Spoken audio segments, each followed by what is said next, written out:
Hello guys, મેં તમને next વિડીયોમાં કીધું હતું કે હું સરપ્રાઈઝ આપું છું, હું ક્યાં જઈ રહી છું. તો હું તમને આગળ કહીશ હું ક્યાં જઈ રહી છું.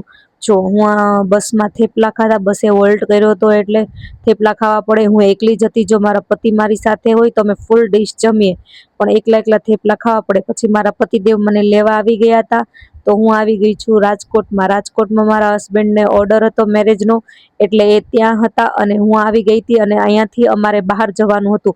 આખો દિવસ મારા મામાજીના ઘરે રહ્યા અને પછી રાત્રે અમે નીકળી ગયા. તો અમે રેલવે સ્ટેશન જઈ રહ્યા છીએ. આ છે રાજકોટનું રેલવે સ્ટેશન.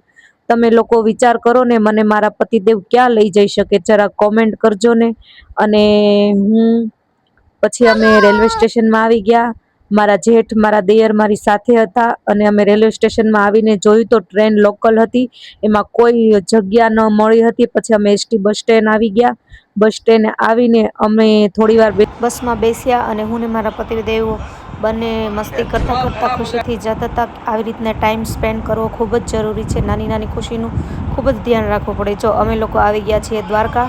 જે માંગો 20 અને આપે 30, એ જ દ્વારકાધીશ. જો તમે લોકોને મારા વિડીયો ગમે તો લાઈક, શેર અને સબસ્ક્રાઈબ કરજો.